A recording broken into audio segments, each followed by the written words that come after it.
All right, everybody, say hello to Frank LaLoggia. Wow, what a motley crew. Look at that. Look at that. You guys really astound me. You decide to come and watch a movie that's 30 plus years old on Halloween night instead of out trick or treating, doing what you ought to be doing. Anyway, it's nice to see you, Mugs. Yeah, How is everybody? good. So, so I was saying to Frank beforehand, I have more than enough questions to ask, but I do feel like there might be people in the audience that have other questions to ask, and I don't want to hear my own voice. So if you want, I mean, you can come down if you like, or you can shout from where you're at, or I can relay a question. But do we want to start any questions for Frank initially? Yeah, you can ask me anything, anything, you can even get personal. I may not answer, but ask me anything you like. I've got two. The first No, one. you only get one. Don't be greedy. Don't be greedy. Okay, go ahead. Shoot. Did you notice any particular challenges? I know this isn't the only film you've shot in this area, I believe. Are there any particular challenges shooting here, or any advantages shooting here versus shooting anywhere else? And then my other question, real quick, was there's so much compositing and visual effects in the film. How long did post-production take? Well, there were many advantages to shooting in upstate New York, and particularly, in the Rochester and the surrounding area. But the most advantageous of all was I got to go to Don's Original at Seabreeze and have a cheeseburger on a hard roll, hot sauce only, as many times as I liked. Now, I used to, when I'd fly into Rochester to visit my folks, because I moved to California in 1974 to Los Angeles when I was 20 years old. But anytime I'd come back, first thing I'd do is I'd rent a car at the airport, of course, and then the first stop would be Don's Original at Seabreeze, even prior to seeing Mom, seeing my brothers, seeing anybody else, for that cheeseburger on a hard roll, hot sauce only. And I'm telling you, I still miss it. Any case, no, to get back to answering your question, what was the question? No, I remember the question. Lots of advantages to shooting back home, so to speak, because there were a lot of people that I knew, many of which I worked with on Fear No Evil. I'm speaking of Lady in White right now. They came back and worked with me again on Fear No Evil. And also that was I grew up in Rochester, and I knew the surrounding area fairly well. So I always had in mind, we knew we wanted to shoot the picture, both films, Lady in White and Fear No Evil, in upstate New York, in Rochester and the surrounding area. We had a number of backers on Fear No Evil. We set up a limited partnership to raise the money. On Lady in White, we actually went public with a penny stock company. But many of the films, both of the films' investors came from Rochester and the surrounding area. With Lady, there was a wider spread of investment types. They came from all over the country. The locations, the locations that I had in mind, I knew I could find in the surrounding area, and we did. So I don't know if that answers your question somewhat. Post production, you had asked me about post production and compositing. What was the question specifically? Noticed there was so much compositing and post to the film. I just wondered how long that took. Well, it took let's see, it took months to get all of those optical shots completed. We had a minimal budget on the picture. 4.7 million was the total budget for the picture. And my budget for the effects shots, and I had 200 of them, because every effects shot, every cut in the picture, if an effect is warranted, a composite, blue screen or a black screen composite, each individual cut is considered an individual effect shot, because you have to line up the optical printer and do all the rotoscoping, from frame one again, so they can, even if it's the same shot that's been intercut with other shots. So we had 200 effects shots and a $200,000 budget. So that amounts to, generally speaking, $1,000 an effects shot, which wasn't enough for what I really needed to accomplish at all. And if there's one thing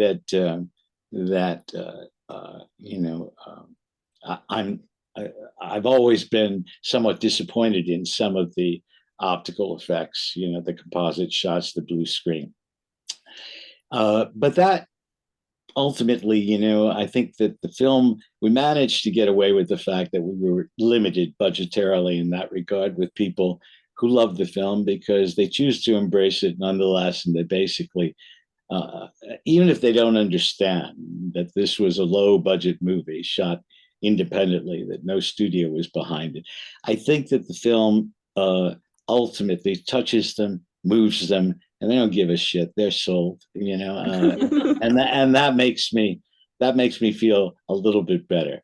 Although I'm hoping that if I manage to secure, well, I'm not really involved with the film distribution wise anymore. I was for many years. I owned half of the picture, and I secured and made all the deals up to the last MGM DVD deal on the picture.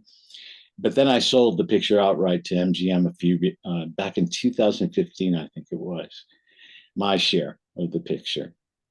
Oh, well, the entire picture to MGM. So they're running the show now. But I'm hoping that if somebody comes along and wants to do a 4K release of the picture, we have a Blu-ray out. That's what you saw tonight. You saw the extended director's cut on the Blu-ray. That maybe we can go in and clean up some of those matte lines on some of those shots, not change the shots conceptually to anything like that, just clean them up a bit, So I'm hoping maybe I'll get one last shot at that, You never give up, you just, if there's an opportunity to improve the picture, not alter it in any way significantly conceptually or as to its feel, but come on, if I can clean up those matte shots, that I'd do it in a heartbeat. Hi, my name is David, and I'm from Rochester. And this is a personal note, and on the White Lady. On Halloween, when I was old enough to have my senior driver's license, we would go into Durand Eastman Park, and we knew which house it was. It was this old white house up in the park, and we were confirming that was where the White Lady lived.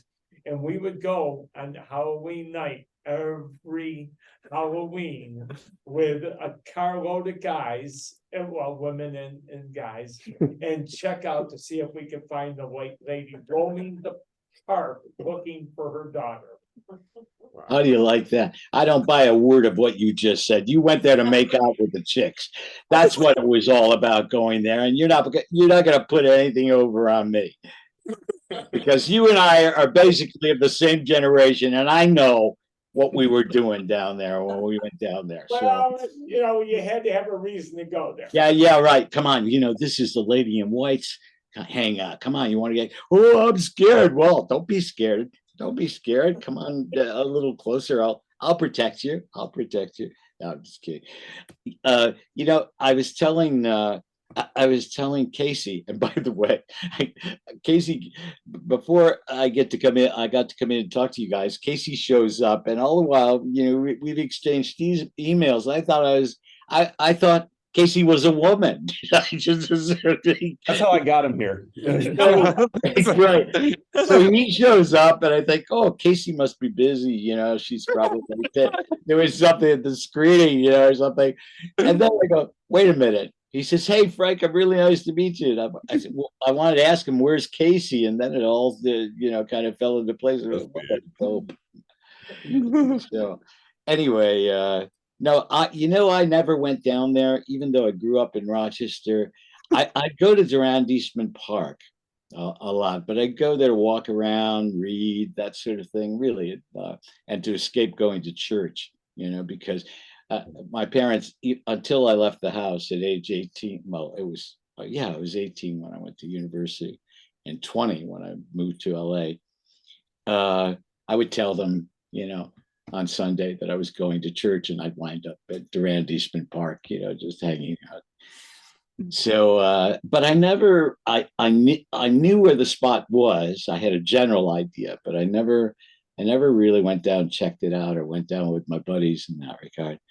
It was a springboard, the story, the legend, that exists there in Rochester, definitely for the film, because my cousin Charlie, who was key to financing both films, finding the money, to make Fear No Evil and Lady in White, came to me. It was many years between Fear No Evil and Lady in White, but he came to me. He said, I think we might be able to raise money independent, do this again by going public. And even he, who was a stock market whiz, didn't really know the ins and outs of what it meant to go public and with a penny stock. Nobody else had done this, and we were the first and I think last to do this, to go public specifically to finance a film independently. And in any case, he came to me and he said, "What do you want to do if we can do this?" And I knew that I had to do something that had a shot at being commercial, but I wanted to make it personal to me.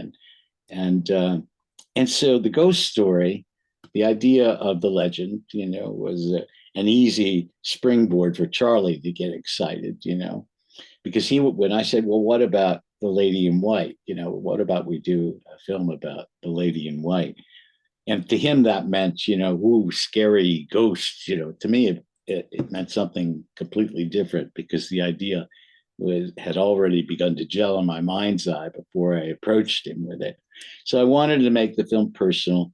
I wanted to make the film commercial, thrilling, but also I wanted to make it a sort of homage to family members that I love very dearly and that were no longer with me.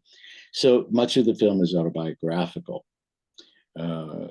The Italian grandparents, Mama Assunta and Papa Charlie, were based on my Sicilian grandparents on my father's side. Angelo was inspired by my father, and my father had his own business. It was a wrought iron shop, welding shop. He created beautiful wrought iron railings and lamp posts and gates, like you see Frankie's dad, Angelo, doing, in the film. And so I think that I managed to, I think, somewhat successfully do both. Create a film that had a solid shot at commerciality, and a film that was personal to me and important as to its storytelling on a personal level. So I remain very, very proud of the film. And what's interesting is that over the years, it continues to be discovered. It didn't have a huge successful theatrical run. There are a number of reasons behind that. But it did make money for us. It made back all of its negative costs, the full 4.7 million. We took in personally another 3 to 4 million over the years, So some think that the film, just because it didn't work theatrically in the US, was not a success financially, and that's not true at all. It wasn't this huge blockbuster, but it didn't lose money. It made us money and managed to recoup all of its negative costs. And over the years, it keeps gaining a reputation. More and more people are discovering it, and that thrills me. I get a real kick out of newcomers, to Lady in White. And I have a Facebook page, and inevitably they track me down, and I have a number of, the page is primarily dedicated to the film when I post, and I'll post a lot of personal recollections, that sort of thing. and it's wonderful. I've really met some wonderful people. A couple who live in Cleveland, Ohio, recently came to visit me. I've got about 3 or 4 others coming next year that have asked if we could get together. You know, fans of the film that I've never met except on Facebook. But we've all grown close together thanks to Lady in White. So you're saying we all have an open invitation to come to Florence to visit with you? All of them except you, because you deceived me. You deceived me, and you did it intentionally. I know you did. Oh no, no, my parents, led to that deception. So it was something that I was born into. Of course, everybody's welcome. Everybody. Yeah. If you love the film, you're welcome. If you don't love the film, stay home. We'll go Robin and then me. Hi, Frank, it's Robin. Because this was your baby and your creative juices flowing, what was your biggest compromise in making something like this? When you bring something like this to, the public, or and you've got money backing you, someone is driving it, maybe other than you. Well, the biggest compromise had to do with making the picture within the framework of the budget that we had. So, and it's not really a compromise. We decided we were going to, I budgeted the picture in every detail prior with Charlie, and I had an idea as to what the maximum was that we would be able to raise. He would have liked to have made it for much less. It would have been easier for him, from the point of view of, we would have had to involve fewer number of stockbrokers, and it wouldn't have been as difficult. I mean, the shares were selling for 10 cents a share at the start. So anybody could, it was kind of like crowdfunding, which has become very popular these days. Before crowdfunding ever existed, we had thousands of small investors all over the country who invested in the film. But artistically, you feel like you had to make any compromise then? Compromises creatively, none. Yeah. None. And why was that? Because we financed the picture independently. So I didn't have any studios, any suits. Nobody was telling me what to do. And after my experience with Fear No Evil, even though that picture was financed independently, but up to a point, up to the completion of the work print, which was the rough cut, Charlie had insisted that we screen that rough cut for just one distributor. And I kept telling him, no, we got to raise the rest of the money to finish this. It was going to take another 250 to 300,000 to finish the film in post-production. And he said, just one. If they say no, then I'll go out and raise the money. And they said yes, unfortunately. And I lost the picture as a result, even though they had control over the final cut, just because they put in the completion funds. Even though I fought like hell, it didn't satisfy me creatively when it was all said and done. But with Lady, no, because I refused to even begin to make the picture unless I could take it from beginning to end completely. That meant all the money we needed, we had to raise. We had to sell enough stock to make the picture for 4.7 million all in. So no creative compromises at all. What you see is exactly what I wanted to put up there on the screen, and that's why it continues to be, a wonderful. It remains a wonderful experience, and it remains, I think, and for me, a pure expression of where I wanted to go with the storytelling. I'm Mia. I'm from Los Angeles, so I'm quite familiar with the trip to Rochester. I have to say I was blown away by the ending, and I was wondering, what was your intention behind the father trying to save the killer at the end? Was that real, or was it his ghost? Yeah. You mean the final confrontation between Phil and Angela on the cliff? Yes, exactly. Yeah.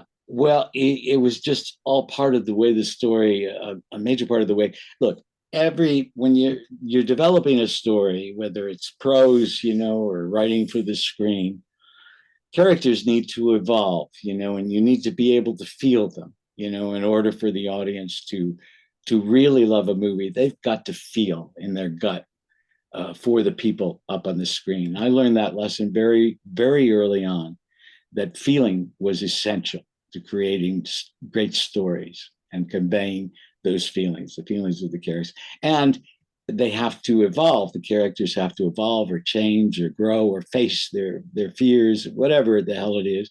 And at the end of the picture, I got a little bit of criticism in general terms, not a lot, for having brought Phil back that last time, when he goes over the cliff and then. But people are confusing what happens there with the idea of what you see. They've seen many times in other lesser films, horror type movies that, oh, he's dead. Well, he's not dead. Oh, he's dead. Well, he's not dead. That wasn't the point of that at all. The reason he comes back is because he needs to face Angelo, and Angelo needs to face him. So the devil's in the details, and anybody who responds to that sequence, and that was just the best way to do it. So I got the best of both worlds. I got to give the audience another little jolt, but it wasn't a cheap jolt, because that scene that happens, that follows, is integral to their relationship, and really wraps. It had to happen that way. They had to confront each other, and the intensity of what Angelo feels in that moment, I think, was beautifully conveyed by Alex Rocco. Did a marvelous job, and Len Carey, but especially Alex in that scene, because you can imagine, and the audience does, the conflicted nature of that moment between those two. Here's a guy who was responsible for having almost murdered his child, not to mention many others, a man he loved like a brother, So what else is he going to do? If you believe in Angelo and what is inherently within him that drives him throughout the rest of the picture, then of course he's going to offer his hand to him. What happens afterwards, or what would have happened afterwards, if indeed Phil had accepted the offer, and decided to save himself and take Angelo's hand. Well, the law would see to that, and Angelo would certainly be behind justice ultimately prevailing, but he would still be destroyed for having lost a dear friend, his faith in this person. And Phil does what he has to do at that point too. As a character, there really isn't much redemption for him, because he's such an evil, person. But there is a slight moment, there of redemption for him, and I like that, because I want the audience to feel conflicted, even as to Phil, because he's not just a monster. He's a sick human being, and he is a monster, but he's also a man that was loved, had the capacity to love, seemingly, at one point or at some point in his life, and something went terribly, terribly wrong. Certainly he was loved by the Scarlattis, loved by Angelo. Nothing's simple when it comes to matters like these, human nature. Right? Yeah. You can't just sum it all up. Right. And when it comes to Trump, yes, I can sum it all up. Just put the SOB in jail. Now, there's someone who may disagree, but I want to see him rot there. Sorry. Other questions?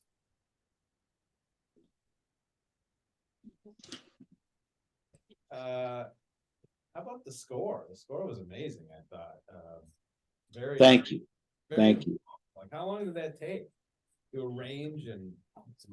Well, it took me about 6 weeks to compose once the picture was locked, and finished. So I had set up a small recording studio in our offices. I think I might have upset a Trump supporter or two. In any case, I set up a small recording studio and I composed the score to back then. I had an interlock system with a 24 track reel to reel machine and a 4-track mixdown machine and a VHS of the locked picture, meaning no more cuts or edits were going to be made.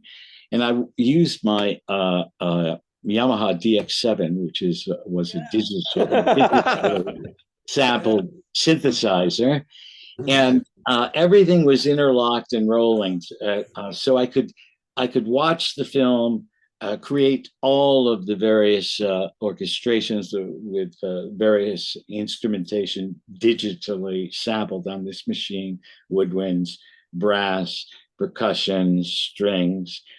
And when that was finished, I finished the orchestrations, the compositions were complete. I handed all of that over to a fabulous orchestrator and he transposed everything and added, some flavor also to the orchestrations of his own for acoustic. And we recorded with, I think it was about a 45 piece orchestra. And we did all of that in one day. And it was one of the best days of my life, really, hearing that music come to life acoustically. But he had all the arrangements, everything that I had done digitally, in sync with the picture. I handed him that VHS tape, and from there he took my arrangements and transposed them, orchestrated them for full orchestra. I'm very proud of the score. Lots of people love the score. So can we get those DX7 demos or what? Well, actually, on the first CD release of the score, this fellow from Holland called me one day when I was still living in LA. This is many years back in the 90s. And so this guy comes on the horn with a Dutch accent, and he says, Frank, he says, my name is Fierce Swadema, and I live in Amsterdam, and I love Lady in White, and I have a small record label, and I want to release your score on CD. And I said, well, that's fabulous. So we made a deal, and he flew over, and we went and dug up the masters. And then he said, I want to put would it be possible to put some of the DX7, arrangements? I really wasn't that hot on the idea initially, but then I thought if we put them at the very end. He said, no, we'll put them at the very end. And I said, well, not going to put a lot of them because, I said, you choose what you want, have a few minutes worth. And he chose, we chose them together. And we put the finale primarily, as I recall, on that CD release at the very end. So, and the rest of them, I must tell you, when I moved to Italy in 2005, I had to get rid of a lot of things. Maybe it wasn't so stupid, but I threw away the 1/4-inch mix downs. I don't even know. Well, I still had 1/2 inch, the 24. I threw all that stuff away because I just needed to get rid of stuff. So, but on the original CD release of the score, at the very end, there's about 6 minutes. It's primarily, most of it, as I recall, is the climax of the picture, the cottage burning and Phil and Frankie at the cliff. That's all there. Oh, and there's also the run through the woods, as I recall, when Phil is chasing Frankie through the woods. Cool. I'll hunt that down. Thank you. So they're there. They're there. I have one more question. Yeah. Watching the movie, the similarities of Killing the Mockingbird with the coming of age of the daughter and seeing her father stand up, shooting the rabid dog, and he was the quiet one in the community, and he stood guard over the guardhouse, and the similarities of the child and of coming of age of the child was very similar. Was there, and the moral compass was incredibly similar with Gregory Peck in your lead here of the father. he was a quiet man, but he was a strong man. And he was grieving his loss of his wife. And Gregory Peck was a widower in the Killing of the Mockingbird.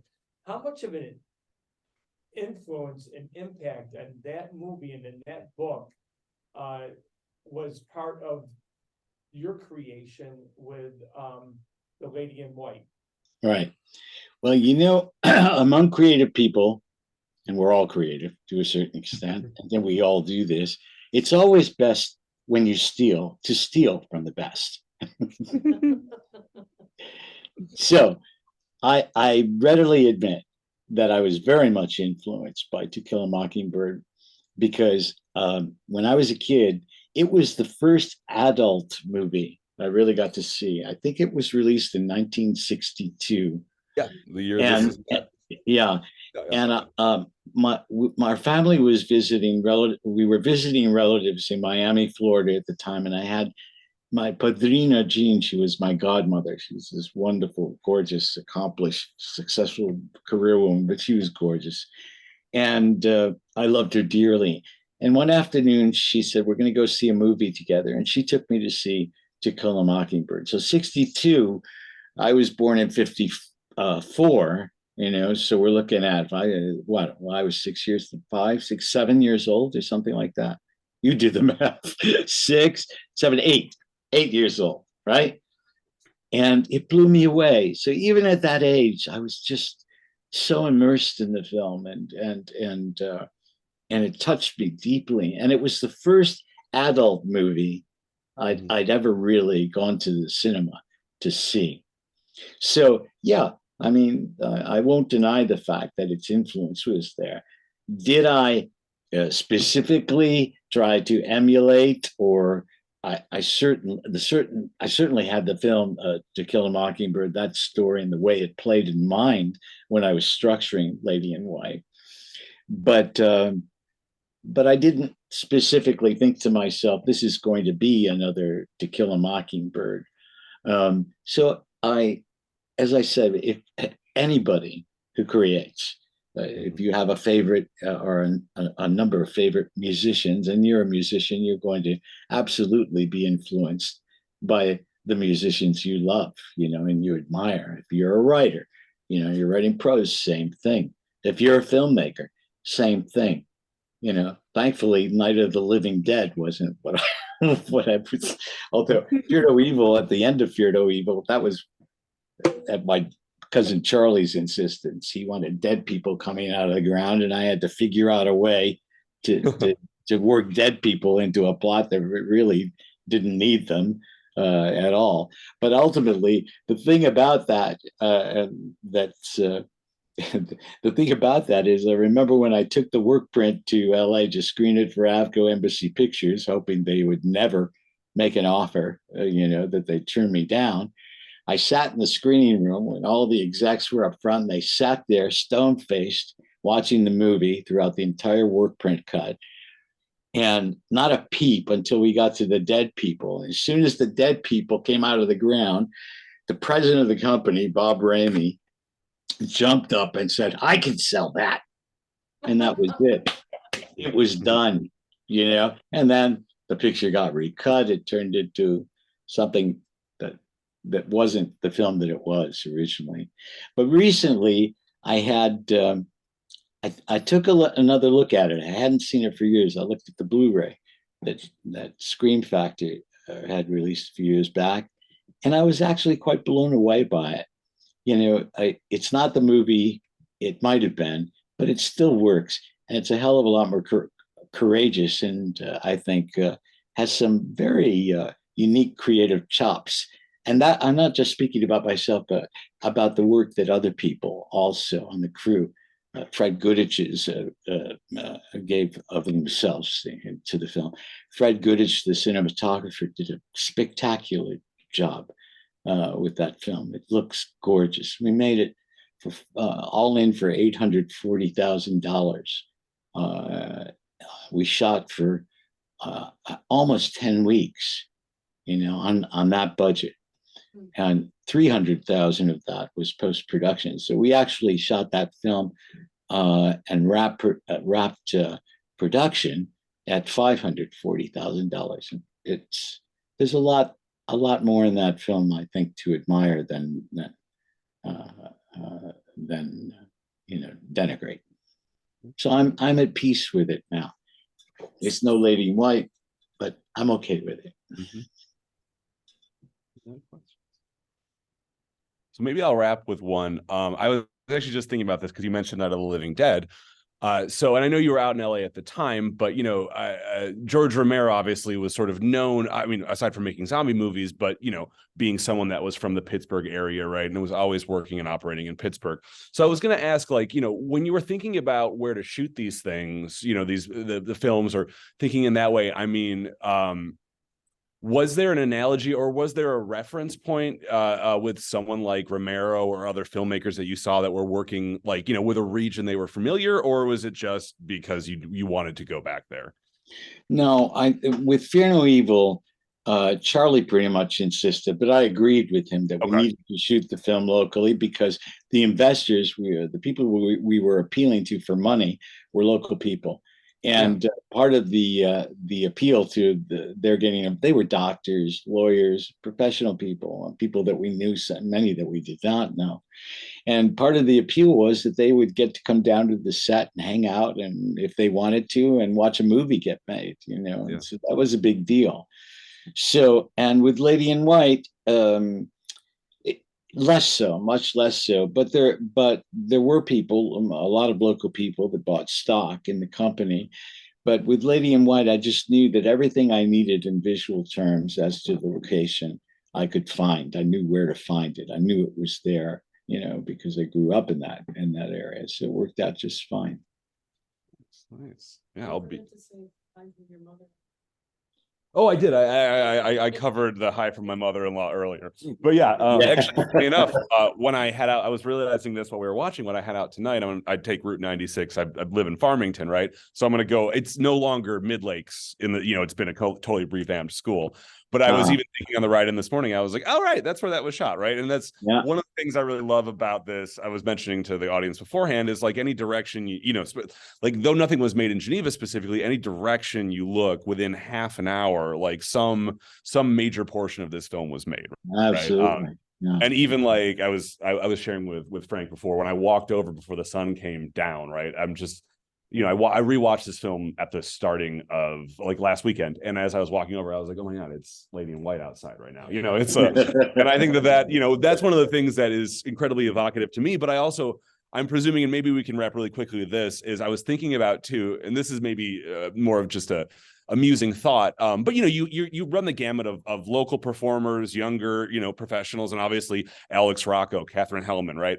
So was there any concern or reservation? I mean, the sort of the phrase, you never want to share anything you really love with people, right? Just in case they have a different view, right? So you're bringing all these performers into this, representation of your upbringing in this area. I mean, what were their responses? How did they feel about the area? Were they just like, this is beautiful, or I can't get the coffee I want?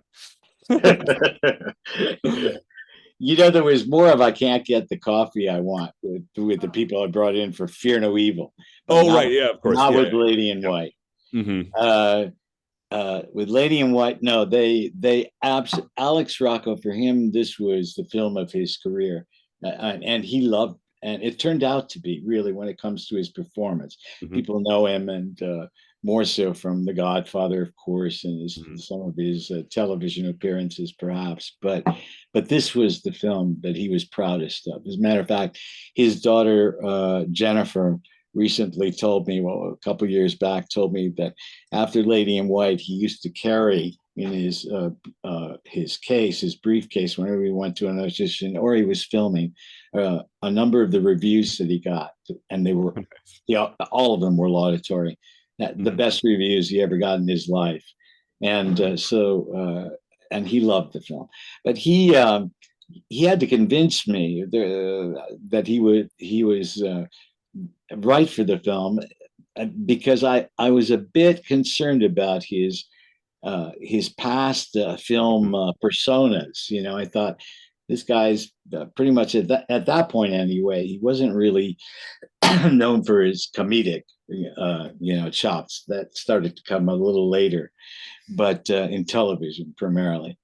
But he was a heavy, he was always a heavy, and I thought, I don't know if I do we really want to have to buck that, But it was a good move. I'm glad I went with him, and so no, they all Catherine Hellman never came to Rochester really. Oh, right, yeah. All of her stuff was shot in LA on stages, but Len Cariou and Alex and all the rest of the cast, Jason Preston, Lucas, of course, they embraced the area completely. Lucas made friends that he's remained in touch with for his entire life. Yeah, from Newark and Lawrence, the surrounding area.